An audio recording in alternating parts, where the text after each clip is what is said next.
So I finally saw Nightcrawler, and since so many of you have continued to ask me for my thoughts on it, I thought I'd share my review, even though I am super late in doing so. So yes, Nightcrawler is a very impressive film, but would I put it in my top 10 list for the year, which as I noted when I presented my top 10 list for the year, I had not yet seen Nightcrawler, or Selma for that matter. That review is coming soon, I promise. But with Nightcrawler, I don't know if it would make my top 10. I'm really not sure, and let me explain why. I feel that in the 90s, this would have been a killer movie. It just really has that 90s feel in terms of the writing, the cinematography, just the whole idea of it.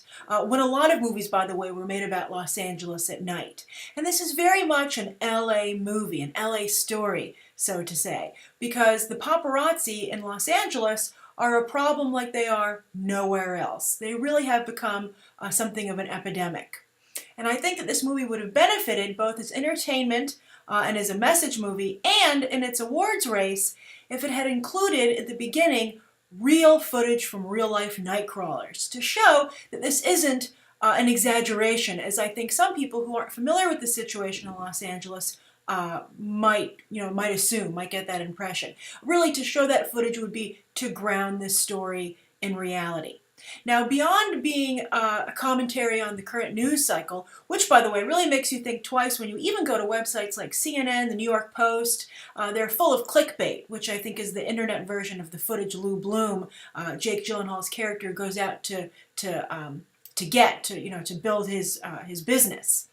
But I think this is also a commentary on today's workforce, the job market. And Lou Bloom's character even notes in the film that a company will no longer take care of you or adopt you, so to speak. And instead, you're out there totally on your own, and you have to find your own way, and you often find yourself in some very dark places. And as I said, on your own, without a safety net. And that's a really terrifying place to be. And I think that everyone working today, or at least the majority of people, I've read studies that more and more of the workforce is becoming entrepreneurial, sometimes not by choice. I think more and more people can relate to some of the aspects of Lou Bloom's character. Now, Lou Bloom's character himself is really an interesting creation. And while I feel this film doesn't quite hit the mark, I feel it's at like a 10 where it should be at an 11. And so many films these days do, crank it up to 11, and that's where I feel the shortcomings are in this film. The cinematography sometimes, just the choices aren't as interesting. I think even Lou Bloom would be like, Dan Gilroy, you can do a little better with your framing.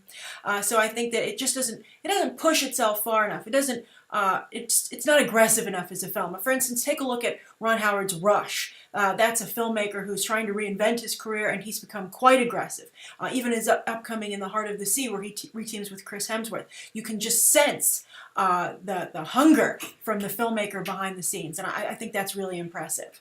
And I don't sense that hunger from Dan Gilroy. I think he's very more careful in his crafting here. But so again, the movie doesn't go up to an 11, but Jake Gyllenhaal's performance 100% goes to an 11. What he accomplishes here is remarkable to behold. I just loved what he did. And his character has so many fascinating nuances. And the character, what really spoke to me was the grayness of his character. And that he was, at the same time, both impressive and despicable. Disgusting, actually, I would say. On the impressive side, you have to hand it to Lou Bloom. He sets goals, and he accomplishes those goals. And then he sets new goals. He builds, and that's very hard to do. So I thought that was an impressive character trait. But then, of course, as I said, he's also a disgusting individual. And, all the time when people get angry, they're like, you're going to hell, or see you in hell.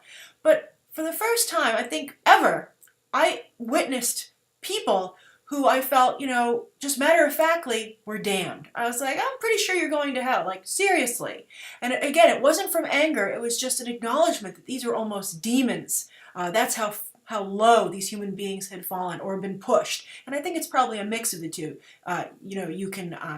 You can see. And as again, Rene Russo's character, I think, also did a good job to show this wasn't just Lou Bloom. It was kind of like a feeding frenzy of desperation at every level. At least they're trying to say in the news business, but again, I think this speaks to a larger evolution of working today and making a living, at least in the United States. So fascinating film. I just wish that it was, again, more aggressive. And so I think you should definitely watch Nightcrawler if you have missed it so far. Definitely worth your time. And I think it's worthy of many nominations across the board. But I don't think it's a film that deserves to actually win. But I'm sure that Jake Gyllenhaal and Dan Gilroy's next performances will be more strong contenders. I hope that Gilroy's more aggressive in his second outing as a director. This is a fantastic debut. And Jake Gyllenhaal, I don't know what's going on with him. He continues to do really impressive work.